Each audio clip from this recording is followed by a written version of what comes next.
이 시간은 하나님의 말씀 봉독하는 시간입니다. 하나님의 말씀은 고린도 전서 15장 20절에서 26절 말씀 보겠습니다. 제가 갖고 있는 성경으로는 신약 282면입니다. 신약 성경 282면 고린도전서 15장 20절에서 26절, 저와 여러분이 한 절씩 교독하겠습니다. 그러나 이제 그리스도께서 죽은 자 가운데서 다시 살아나사 잠자는 자들의 첫 열매가 되셨도다. 사망이 한 사람으로 말미암았으니 죽은 자의 부활도 한 사람으로 말미암는도다. 아담 안에서 모든 사람이 죽은 것 같이 그리스도 안에서 모든 사람이 삶을 얻으리라. 그러나 각각 자기 차례대로 되리니 먼저는 첫 번명인 그리스도요, 다음에는 그가 강림하실 때 그리스도에게 속한 자요, 그 후에는 마지막이니 그가 모든 통치와 모든 권세와 능력을 멸하시고 나라를 아버지 하나님께 바칠 때라. 그가 모든 원수를 그 발 아래에 둘 때까지 반드시 왕노릇하리니. 같이 읽습니다. 맨 나중에 멸망받을 원수는 사망이니라. 아멘. 옆 사람 축복합니다. 예수님 안에서 하나님의 백성으로 받아주셨습니다. 예수님 안에서 특별한 존재로 부름받았습니다. 예수님 안에서 한 가족 되었습니다. 할렐루야. 보라, 지난 것은 지나갔고, 그죠? 과거의 옛 것은 지나갔고, 보라, 새 것이 되었도다. 우리는 새로운 정체성을 받은 줄 믿습니다. 오늘은 맥주감사 주일입니다. 한 해 6개월을 돌아보는 기간이죠. 그래서 여러분들이 이 맥주감사절에 상반기에 어떤 일이 있었고 하나님이 어떤 은혜를 주셨는지 살펴보면 꽤 많이 있습니다. 그것은 하나님 앞에 헤아려 보시는 시간 되길 원합니다. 그러나 여러분, 성도에게 정말 감사할 일이 있다면 그것은, 가장 감사한 일은 예수님 안에서 변화된 우리의 아이덴티티, 우리의 신분과 새로 변화되어진 새로운 삶이 진짜 감사한 일이죠. 그래서 저는 매일 성경, 요즘 묵상하는 본문이 고린도전서인데 그 15장, 복음의 핵심이라 할 수 있는 15장 부활장을 다루면서 예수님의 부활을 통해 우리에게 어떤 신분의 변화가 일어났는지 바로 깨닫고, 이 맥주 감사절에 부활의 첫 열매로 오신 주님으로 인해서 참 감사를 드리시기를 예수님 이름으로 축원합니다. 그래서 저는 오늘 기독교의 핵심이자 기독교의 심장이라 할 수 있는 이 부활에 대한 말씀을 들려드리려고 하는데, 원래는 15장이 이렇게 구성되어 있습니다. 넘겨주세요. 15장 본문은 1절에서 20절 내용, 부활이 확실하다 그러면서 증인들을 내세웁니다.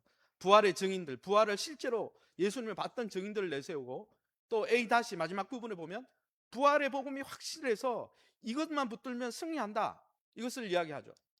우리가 신앙생활 하는 이유가 뭡니까? 예수님을 믿을 때 부활 생명을 누리기 때문에, 이걸 확신하기 때문이 아니겠습니까?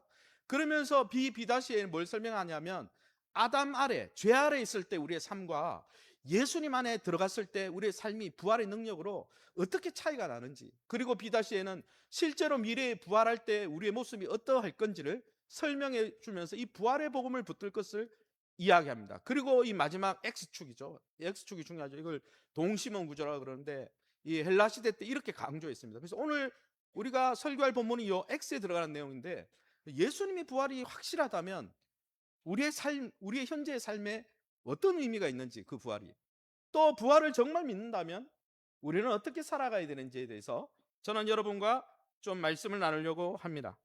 사랑하는 성도 여러분, 부활이 없다면 사실 우리의 삶은 가장 비참할 것입니다. 성경 사도 바울에도 이야기합니다. 만약 여러분 부활이라는 사건이 없다면 우리가 매주 나와서 이 예배드리고 믿음 생활하는 게 무슨 의미가 있겠습니까? 대충 그냥 내가 오고 싶을 때만 오면 되는 거지, 매일 예배하면서 하나님을 신앙할 이유가 뭐가 있습니까? 사도 바울은 오늘 본문 후반부에 아주 충격적인 가정을 합니다. 29절과 32절에 보면 무슨 이야기를 합니까? 29절에 제가 읽어보겠습니다. 만일 죽은 자들이 도무지 살아나지 못하면, 부활이 없다면요, 여러분, 우리가 복음을 위해서 이렇게 수고하고 애쓰고 눈물 흘리고 교회를 위해서 헌신하고 하나님 나라를 위해서, 선교를 위해서 이렇게 살아가는 거 의미가 없다는 거예요.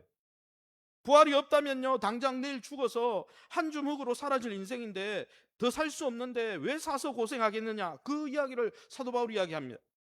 그래서 뭐라고 합니까? 내일 죽을 터이니 오늘 먹고 마시자. 여러분, 부활이 없다면 그냥 지금 있는 인생이 끝이니까 여러분, 지금 있는 인생을 엔조이하고 쾌락주의에 빠지고 허무주의에 빠져서 살아가는 게 진짜 현명한 걸 거예요. 그렇게 사도 바울이 이야기하고 있다는 거죠. 왜 이런 이야기를 할까요? 고린도 교회 안에 영지주의 이단이 들어왔는데, 영지주의의 특징은 뭐냐면 우리의 영혼은 구원받고 우리의 영은 부활하지만 육은 부활 안 해. 이 생이 끝이야. 육신적으로 짓는 죄는 영적으로 짓는 죄가 아니면 괜찮아. 이런 이단이 들어왔거든. 그래서 고린도 교회는 주여 주여 했지만 실제로는 예수님의 부활, 몸의 부활을 믿지 않았습니다. 예수님을 통해서 우리의 신분이 바뀌었다는 걸 실제로 믿지 않았어요. 그러니까 교회 안에서 음행을 행하고 교회가 세상 법정에 가서 멱살 잡고 싸우고 그랬다는 거죠. 사랑하는 성도 여러분, 그러나 뭐라고 이야기합니까? 이 영지주의자들이 고린도 교회 성도들을 부활이 없다고 속이면서 쾌락주의와 허무주의에 빠져서 살아가라, 세상을 엔조이하는 게 너희 인생의 목적이다, 이렇게 말할 때 사도 바울은 그렇지 않다라고 20절의 첫머리에서 단호하게 이야기합니다. 20절 말씀입니다. 우리 함께 읽어봅니다. 같이 읽습니다. 그러나 이제 그리스도께서 죽은 자 가운데서 다시 살아나사 잠자는 자들의 첫 열매가 되셨도다. 아멘. 여러분, 맥주 감사절이 뭡니까? 첫 열매를 드리는 주간이죠. 진짜 우리가 감사해야 될 일은 예수님이 우리 부활의 보증이 되사 첫 열매가 되셨다는 거예요. 그분이 첫 열매라는 것은 우리에게도 부활이 있다 없다? 보장되어 있다는 것이죠. 그 때문에 우리는 감사해야 하는 것이죠. 그렇습니다. 사랑하는 성도 여러분, 부활은 사람들이 지어낸 이야기가 아닙니다. 허구가 아닙니다. 베드로 전후서에도 읽어보면 거짓 선지자들이 와서 부활하지 않는다, 너네 마음대로 살아라, 그거 다 영지주의 이단들이었거든요. 여러분, 역사 속에서 일어난 차갑고도 확실한 팩트가 뭐냐? 부활이에요. 제가 그래서 예전에 대학 다닐 때 저는 수학을 전공했는데 수학과 교수님들하고 수학과 학생들이 얼마나 논리적인데요. 논리적이지만 믿지 않거든요. 예수 정말 부활했는가? 그거 가지고 제가 1시간 동안 기독교 변증하면서 복음을 전한 적이 있어요. 누가 돌을 옮겼는가? 라는 그 책을 통해서 많은 부활의 증거들이 있거든요. 성경뿐 아니라 성경 외적으로도 증거들이 있거든요. 여러분, 이 위대한 예수님의 부활 소식이 오늘 눈물과 한숨으로 살아가는 저와 여러분에게 어떤 의미가 있는지 살펴보면서 참 하나님 앞에 이 부활로 인해서 감사하시기를 예수님 이름으로 축원합니다. 그러면 왜 우리가 이 예수님의 부활 때문에 감사해야 됩니까? 예수님의 부활은 우리의 역사적 보증이기 때문입니다. 한번 따라합니다. 예수님의 부활은 우리의 역사적 보증입니다. 좀 더 정확히 이야기하면 예수님의 부활은 우리의 새 신분과 새 삶과 우리의 부활의 보증이라는 거예요. 보증수표라는 거예요. 우리도 그렇게 될 거라는 증거라는 거죠. 여러분, 우리가 왜 부활을 확신할 수 있습니까? 사도 바울은 21절과 22절에 이렇게 말씀하고 있습니다. 뭐라고 되어 있습니까? 사망이, 앞에 부분을 넘겨주세요. 앞부분에 나오는 내용입니다. 저게 지금 분해해 놨는데, 사망이 한 사람으로 말미암았으니, 맨 밑에 보세요. 죽은 자의 부활도 한 사람으로 말미암는도다. 또 뭐라고 되어 있습니까? 위에 아담 안에서 모든 사람이 죽은 것 같이 그리스도 안에서 모든 사람이 삶을 얻으리라. 여러분, 죽음을 피할 사람이 있습니까? 생로병사의 비밀을 아무리 보고 우리가 슈퍼푸드를 먹어도요, 죽는 것은 팩트입니다. 믿으십니까? 그 믿을 필요도 없죠. 팩트니까. 여러분, 그 아담의 범죄 때문에 사람들이 역사적으로 죽는 게 사실이라면 아담처럼 인류의 대표로 오신 예수님의 부활 때문에 우리가 분명히 영생을 얻고 삶을 얻는다는 분명한 논증의 증거입니다. 할렐루야. 사랑하는 성도 여러분, 하나님은 첫 사람의 대표였던 아담의 범죄로 인해서 우리가 죽음을 피할 수 없도록 그렇게 하셨습니다. 왜요? 정령 죽으리라 그랬거든요, 창세기에. 그런데 하나님이 이 절망의 법을 뒤집으셨습니다. 인류의 새로운 대표로 예수 그리스도 하나님의 아들을 보내어서 그분을 부활시킴으로 죄와 사망의 권세를 깨뜨리고 일어나게 함으로 인해서 예수님 안에만 있다면 그런 사람들이 다시 살 수 있도록, 영원히 살 수 있도록 길을 열어주셨습니다. 할렐루야. 그것이 20절 23절입니다 함께 읽어보겠습니다. 20절과 23절 우리 같이 밑줄 친 부분만 읽어보겠습니다. 잠자는 자들의 첫 열매가 되셨도다. 먼저는 첫 열매인 그리스도요. 아멘. 이 본문에 읽어보면 사도 바울은 논증하면서 여러분 고린도 교회가 왜 타락했느냐? 복음을 사실은 믿지 않았어요. 복음의 핵심인 죽으심과 예수님의 죽음과 부활을 인해서 우리가 변화된 것을 믿지 않았기 때문에 그냥 옛 방식대로 산 거죠. 주여 주여 입술로는 고백을 했지만은 지적으로는 동의했지만은 실제로 삶에서는 여러분 행함이 없는 믿음이었어요. 실제로는 진정성 없는 믿음이었어요. 진정성 없는 믿음은 가짜입니다. 내가 여러분 난 아내를 사랑해요. 당신과 영원히 살겠어요. 그리고 밖에 나가서 생활비도 안 벌어주고 딴 여사친하고 맨날 돌아다니고 그러면 그 삶을 그렇게 살아가면 내가 우리 아내를 사랑한다는 그 입술의 고백이 진정성이 있는 겁니까? 그럼 가짜예요. 삶이 안 따라가면 가짜인 거죠. 그런데 오늘 이 본문에 읽어보면 사도 바울은 뭐라고 이야기합니까? 예수님의 부활이 잠자는 자들의 우리 성도들의 첫 열매라는 거예요. 이 첫 열매 아파르케라는 이 단어는 레위기 23장에 나오는 단어입니다. 레위기 23장에 맥추절과 이런 추수감사절 절기할 때 이야기하는 거예요. 첫 열매. 구약에서 이스라엘 백성들은 농사를 짓고 나서 밭에서 가장 먼저 수확한 첫 단, 우리로 지으면 맥추니까 뭡니까? 보리 첫 단을 베어다가 하나님 앞에 감사의 물로 드렸어요. 그런데 이 감사의 물 드리는 게 두 가지 의미가 있습니다. 첫 열매를 드린다는 말은 이제 이 밭에 있는 모든 것은 11조로 들은 거기 때문에 모든 것은 하나님이 주인입니다. 이런 신앙의 고백과 함께 첫 열매라는 표현을 쓴 이유는 뭐냐면 이 첫 열매를 드리고 나서 다음에 열매가 계속 맺힌다 안 맺힌다? 맺힌다는 그런 의미가 있거든요. 그래서 믿음으로 심는 거예요. 믿음으로 하나님 앞에 드리면서 이 밭에 첫 열매를 드리는데 하나님 뒤따르는 풍성한 수확이 있을 줄 믿습니다. 그러고 믿음으로 드렸는데 이 첫 열매는 일종의 보증수표입니다. 뒤에 많은 열매가 따라올 것이라는. 예수님의 부활이 이와 같은 것이죠. 예수님의 부활은 그분의 신비한 능력으로 자기 혼자 살아난 단회적인 사건이 아니라는 거예요. 뭐 예수님 2000년 전에 과거에 부활한 거하고 나하고 무슨 상관이 있어? 그럼 신앙생활 할 이유가 없는 거예요. 예수님이라는 인류 최고의 첫 열매가 맺혔기 때문에 부활의 첫 열매가 맺혔기 때문에 예수님을 부활시켰다는 것은 예수님과 세례를 받아 연결된 우리 역시 그 열매로 나타난다 안 나타난다. 그 말을 하려고 사도 바울은 레위기 23장의 첫 열매라는 아파르케라는 단어를 끄집고 와서 지금 쓰는 거예요. 그분과 연결된 우리 성도들 역시 영혼이 부활할 뿐 아니라 우리의 몸도 부활해서 새로운 풍성한 수확물로 하나님 앞에 나타날 거라는 거예요.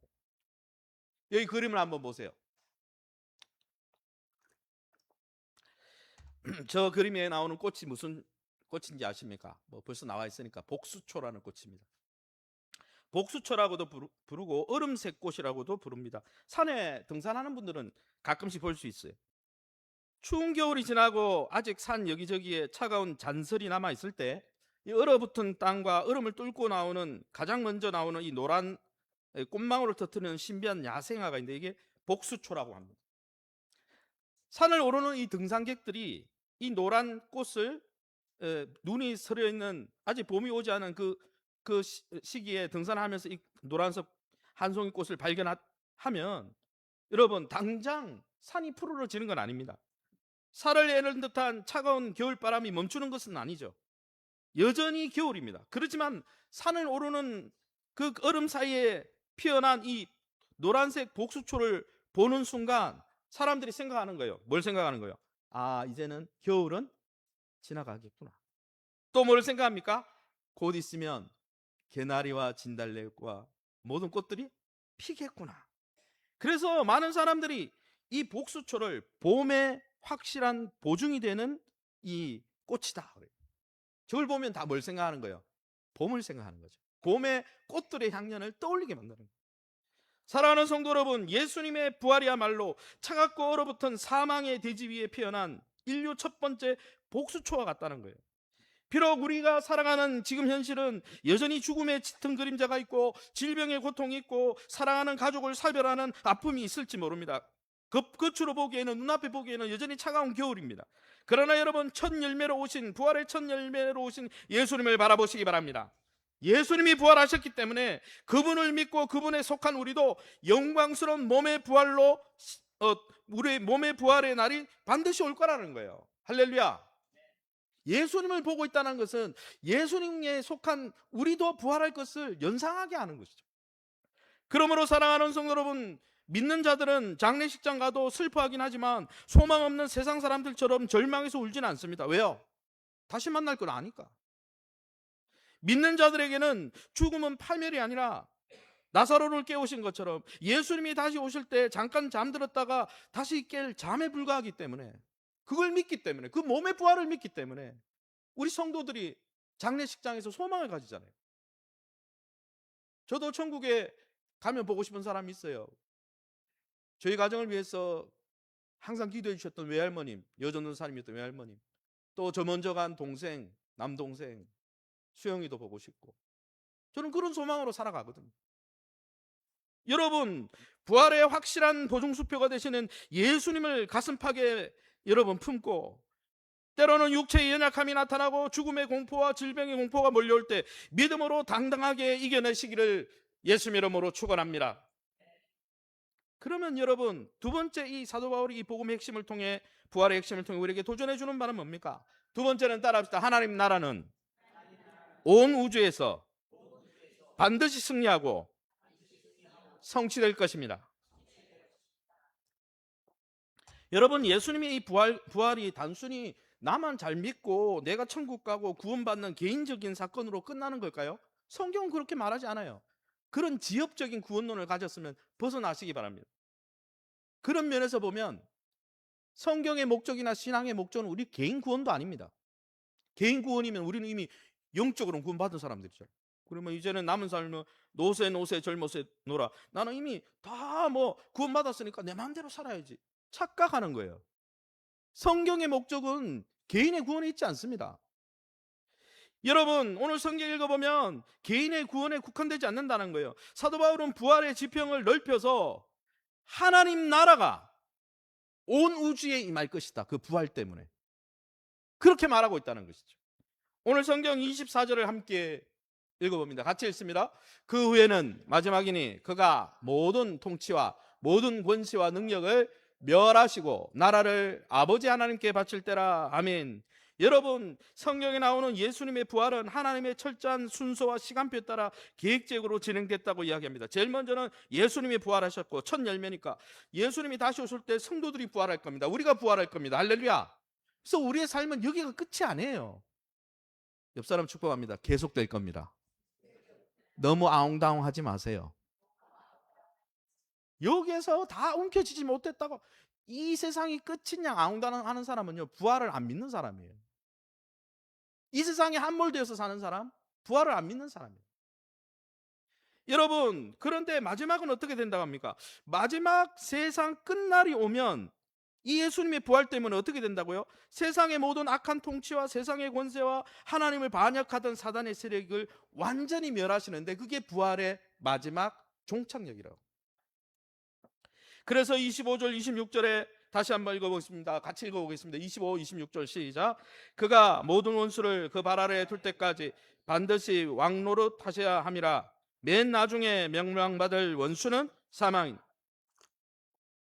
여러분, 예수님께서 부활하셔서 온 우주의 통치자가 되셔서 지금도 다스리면서 뭘 하고 계시냐? 재림하기 전까지 하나님을 반역하는, 자기 중심적인 삶에 빠져서 사단의 권세 아래 빠져서 하나님을 반역하는 그 권세들을 다 무릎 꿇린다는 거예요. 무릎 꿇리는, 그게 하나님의 나라죠. 그런데 맨 마지막에 무릎 꿇릴 대상이 누구다? 죽음의 권세라는 거예요. 그러니 여러분, 죽음의 권세를 무릎 꿇린다는 말은 죽음이 왜 왔습니까? 죄 때문에 왔어요. 죄의 핵심이 뭡니까? 한번 따라합시다. 하나님 없이 내가 주인 된 삶, 자기 중심적인 삶, 자기 중심적으로 살아가며 하나님을 반역하는 자들을 다 무릎 꿇린다는 거예요. 여러분, 우리가 예수 믿는 건 뭡니까? 복 받려고 믿는 게 아니에요. 주인이 바뀌는 거예요. 할렐루야. 원래 하나님이 창조주인데 내가 주인 되어 살면서 죽음과 죄의 권세에 눌려 있었는데, 예수님이 십자가 죽으심으로 죄값을 지불해 주실 뿐 아니라 죽음의 권세에서 부활을 통해 건져 주셨어요. 그 말은, 그 복선적인 의미는 뭐냐면, 이제는 더 이상 죄와 죽음의 권세에서 하나님을 반역하는 존재가 아니라 하나님의 통치에 순종하는, 하나님을 주인으로 모시는 존재로 살겠다. 그런 사람에게 영원한 부활이 있는 거예요. 할렐루야. 그래서 마지막 날 예수님이 오셔서 모가지를 트는 그 대상은 누구냐? 사단이 이 사망 권세로 사람들을 유인했거든요. 그러니까 이 사망을 깨뜨린다는 거예요. 그게 부활절의 의미라는 거예요. 성경은 그 완전한 승리의 시점을 마지막 날이라고 했어요. 끝이라고 그러는데, 이 끝이라는 단어가 한번 따라합시다. 텔로스. 예, 헬라어로 텔로스라고 그러는데 여기 나옵니다. 고린도전서 15장 24절 28절 제가 읽어보겠습니다. 그 후에는 마지막이네. 여기 끝이란 뜻이죠. 나라를 아버지 하나님께 바칠 때라. 왜 바칩니까? 하나님이 만유의 주로서 만유 안에 계시려 하심이라. 다른 말로 이야기하면 원래 하나님이 주인이었는데 우리가 죄를 범함으로 죽음의 권세, 죄의 권세가 들어와서 우리가 하나님을 반역하고 하나님을 주인으로 모시지 않고 살았잖아요. 그래서 예수님을 통해 죄값을 다 지불하고 사망 권세의 머리를 깨뜨림으로 이제는 누가 주인된? 하나님이 온전히 우리 만물의 주인된 원래 창세 때 모습으로 돌아간다, 안 돌아간다? 죄 짓기 전으로 돌아간다, 안 돌아간다? 이보다 좋을 수 없는 상황으로 돌아간다, 안 돌아간다? 죄 짓기 전에 죽음의 권세가 들어오기 전으로 돌아가게 한다. 그 핵심이 하나님이 만유의 주인이 되시는 거죠. 지금은 주인이 아니죠. 왜? 우리가 반역하고 있고 사단의 권세가 반역하고 있고.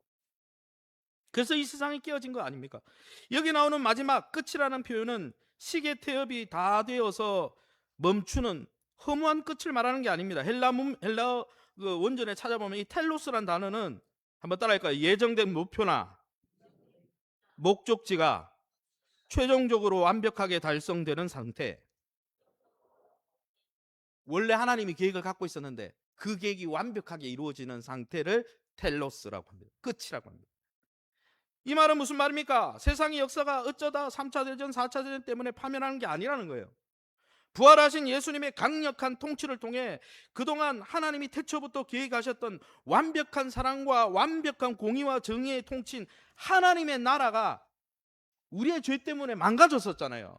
죽음의 권세 때문에 망가졌었잖아요. 사단의 그 집요한 유혹 때문에 망가졌었잖아요. 그 사단의 권세의 최종 권세인 이 죽음의 권세를 깨뜨리고 망가뜨림으로 모든 권세가 결국 하나님 앞에 무릎 꿇는 최종 목적지, 우주적 하나님 나라의 우주적 완성으로 달려가는데 그게 부활이 첫 열매라는 거예요. 그러니 여러분, 기독교 신앙의 목적은 단순히 우리가 구원받은 다음에 내 마음대로 살고, 그게 아니에요.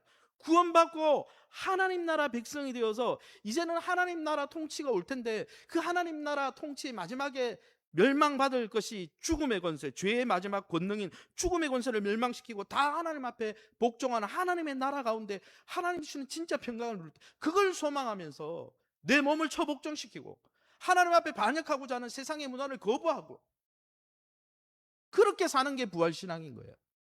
그냥 나는 예수 믿는데 내 마음대로 산다. 왜? 나는 구원 자격증 따서 천만에요. 그런 말은 없어요, 성경에.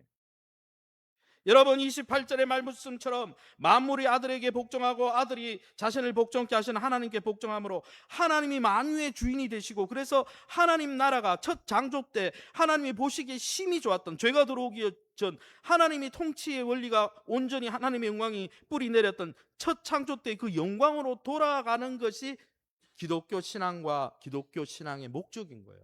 그러니 여러분, 우리가 구원받았으니 내 마음대로 산다, 그거 완전 이상한 신앙이에요. 구원받았는지 확인해 보셔야 돼요. 오히려 여러분, 구원받은 자는 어떻게 합니까? 하나님 나라가 임하지 않아가지고 내가 내 고집대로 살면서 죽음의 권세, 세상의 권세에 엎드려서 사단의 권세에 엎드려가지고 하나님을 반역하며 살았는데, 세상의 시계는, 역사의 시계는 이 부활을 통해서, 첫 열매를 통해서 이제는 죄의 권세가 더 이상 발붙이지 못하는, 죽음의 권세가 더 이상 발붙이지 못하는 하나님 나라가 완전히 임하는 거니까 거기에 하나님 나라를 세우고 하나님 나라 이론으로 내가 내 삶을 세워가고, 할렐루야, 그 하나님 나라 백성으로서 삶을 이 땅에서 누리고, 할렐루야. 재미있는 예화를 들려드리겠습니다. 여기 보세요. 전쟁 역사를 연구하는 사람들 중에는 제2차 세계대전 실질적인 분수령을 1944년 6월 6일 연합군이 감행한 노르망디 상륙 작전으로 봅니다. 1944년 6월 6일로 보죠. 군사학적으로 이 날을 D-Day라고 부릅니다. 왜 D-Day라고 부르냐? 이 노르망디 상륙 작전을 통해서 전 세계를 공포로 몰아넣었던 나치 독일군이 완전히 패배해서 기울었거든요. 그래서 완전히 이제는 패전국이 돼버렸어요. 그런데 여러분, 1944년 6월 6일 D-Day인 날 실제적으로는 독일군이 패배가 확정됐는데 실제 역사를 살펴보면 그렇지 않습니다. 결정적인 D-Day가 지났지만 D-Day 이후에도 독일이 공식적으로 문서에 항복 문서를 사인하기 전에 그 사인한 날이 V-Day라고 하거든요. 최종 승리 V-Day라고 저 밑에 나오죠. V-Day라고 하는데 V-Day가 1945년 5월 8일인데 이 D-Day와 V-Day 사이에 무려 11개월의 차이가 있습니다. 그러면 그 11개월 동안 어땠냐? 결정적으로 D-Day 날 독일이 패배했으니까 완전히 승리가 이루어졌냐? 아니에요. 여전히 쫓겨가는 독일군은 마지막 발악으로 여러분 모든 전선에서 치열한 전투를 벌였고 수많은 연합군이 D-Day가 이미 승리가 확정됐어. 이미 승리가 연합군의 승리됐음에도 불구하고 서명하는 완전히 항복을 서명하는 V-Day까지 11개월 동안 더 많은 사람들이 죽었어요. 제가 왜 이야기를 합니까? 승리는 이미 결정되었지만 최종 완선의 날까지 치열한 영적 전투가 남아 있었다는 거예요. 마찬가지라는 거예요. 2000년 전에 예수님이 이미 여러분 사단의 머리를 정수를 깨뜨렸어요. 첫 열매가 되셨어요. 그러나 우리는 D-Day를 지났지만은 이미 하나님의 그 승리를 우리는 알고 쟁취하고 그걸 믿고 있지만은 여러분 V-Day가 아직 오지 않았죠. 완벽하게 이 세상에서 눈앞에 보이는 세력들이 다 잔멸하고 죽음의 권세가 완전히 사라지는 V-Day는 아직이에요. 그래서 이걸 신학적으로 이미와 아직 사이를 살아간다 그랬어요. already not yet이라고 그럽니다.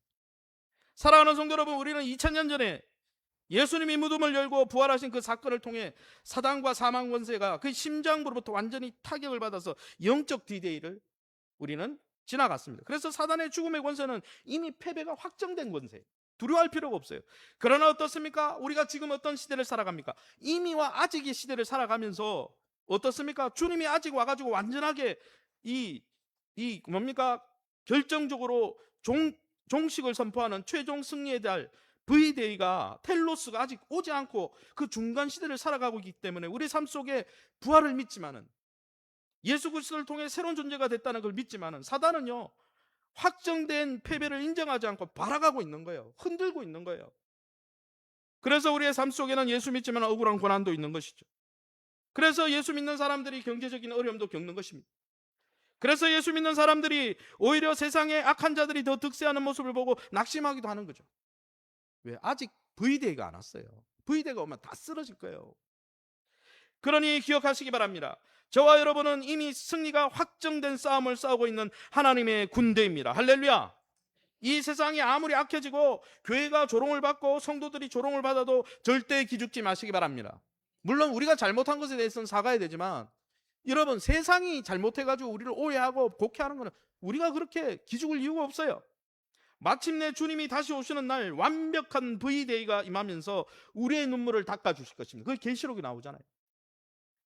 우리 현실의 환경에 그러기에 여러분 우리는 환경에 지배당하는 승리주의자가 아니라 이미 약속된 승리를 확신하면서 당당하게 이 길을 걸어가시기를 예수님 이름으로 축원합니다. 이제 말씀을 맺을까 합니다. 사랑하는 성도 여러분, 사도 바울은 이 위대한 신학적 진리를 우리의 삶 속에 구체적으로 적용하고 있습니다. 30절 31절입니다. 우리 함께 읽어봅니다. 30절 31절 넘겨주세요. 같이 읽습니다. 또 어찌하여 우리가 언제나 위협을 무릅쓰리요. 형제들아, 내가 그리스도 예수 우리 주 안에서 가진 바 너에 대한 나의 자랑을 두고 단언하노니 나는 날마다 죽노라. 이 성경 읽어보면 예수님의 부활이 확실하고 나도 부활할 게 확실하고 내 육체가 죽어도 다시 살 게 확실하기 때문에 부활이라는 확실한 미래가 있었기 때문에 사도 바울과 그 복음을 전한 초대교회 성도들은 어떻게 했습니까? 매 순간 생명의 위협을 무릅쓰고 전했어요. 그래서 원형 경기장에 끌려가서 죽는데도 복음 전했어요. 왜요? 살 게 확실하기 때문에. 우리 믿음의 선진들도 그렇죠. 6.25 때 또 뭡니까? 신사참배 때 굴복하지 않은 성도들 왜 그렇게 했습니까? 왜 옥에서 죽습니까? 부활할 걸 믿기 때문에. 여러분 날마다 복음을 위해서 내 자존심을 죽이고 내 정욕을 죽이고 에베소에 있던 대적자들과 피 흘리기까지 싸우면서 영적으로 이 무장하고 이렇게 할 수 있었던 이유는 부활이 확실하기 때문이었어요. 여러분 만약 부활이 없다면 이렇게 신앙적으로 고생하고 헌신하는 거 다 바보 같은 짓일 것입니다. 그러나 반대로 뒤집어 놓고 이야기하면 부활이 정말이라면 교회를 위해서 주님의 나라를 위해서 이 복음 증거를 위해서 복음 양육을 위해서 힘쓰는 것은요, 굉장히 가치가 있는 일이에요. 할렐루야. 고린도 교회는 영지주의 이단에 빠져서 부활 같은 건 없다 이렇게 생각하고 있었기 때문에 여러분, 입술로는 주여 주여 했지만 실제 삶은 예수님이 주인이 아니었어요. 예수님이 기대하지도 않았어요. 이 세상을 엔조이하고 이 세상을 즐기는 데만 목적이 있었어요. 왜요? 이 세상이 끝이라고 생각했기 때문에. 부활을 안 믿었기 때문에. 그래서 34절 말씀을 한 번 더 읽고 제가 마치겠습니다. 같이 읽습니다. 시작. 속지 말라. 악한 동무들은 선한 행실을 더럽히나니 깨어있어 의를 행하고 죄를 짓지 말라. 계속 읽습니다. 하나님을 알지 못하는 자가 있기로 내가 너희를 부끄럽게 하기 위하여 말하노라. 믿는다고 하지만 제대로 안 믿는 사람이 있기로 이 말을 하는데, 악한 동무들 뭐요? 영지주의자들처럼 부활은 갖는 거야. 부활 없어. 육체의 부활 없어. 이 땅이 끝이야. 노세 젊어서 놀고 즐길 거 다 즐겨. 고린도 교회가 그래서 즐기고 있었다고. 여러분, 부활을 믿지 않고 이 세상이 전부라고 생각하는 영지주의자들의 이단에 미혹된 사람은요, 인생 어차피 한 번뿐인데 눈치 보지 말고 이 땅을 즐기자, 그렇게 살며 죄를 짓고 탐욕스럽게 살아갑니다. 그러나 여러분, 영광스러운 부활을 정말 믿는 성도는 오늘 하루를 절대로 막 살 수 없는 거예요. 왜요? 부활할 것이기 때문에.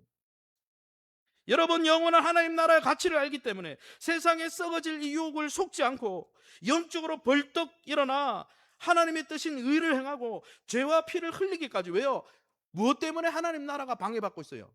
왜 죽음이 들어왔습니까? 이 죄. 하나님 자기중심적으로 살면서 하나님 무시하고 이웃 무시하고 내가 중심되면서 살았던 이 죄 때문에 우리 삶이 망가진 거잖아요. 그런데 어떻게 주여 주여 하면서 어떻게 또 자기중심적인 삶으로 돌아가겠습니까? 세상을 즐기는 삶으로 돌아가겠습니까? 그럼 부활을 안 믿는 거지.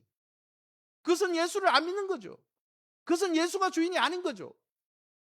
사랑하는 성도 여러분, 말씀을 맺겠습니다. 우리는 부활의 첫 열매를 눈으로 본 자들입니다. 예수님의 부활을 여러분 눈으로 보고 들은 자들입니다. 최종 승리가 완벽하게 확정된 하나님 나라의 거룩한 백성들입니다. 비록 우리 눈앞에 차가운 현실의 겨울바람이 불러오고 영적의 치열한 포성이 울릴지라도 이미 시작된 부활의 봄을 바라보시기를 예수님 이름으로 축원합니다. 세상의 어떤 가르침과 타락의 문화에 속지 마시기 바랍니다. 낙심의 자리에서 훌훌 털고 일어나 날마다 깨어 하나님의 뜻을 행하며 하나님 나라 백성으로서 믿음의 길을 뚜벅뚜벅 걸어가시는 저와 여러분 다 될 수 있기를 예수님의 이름으로 축원합니다.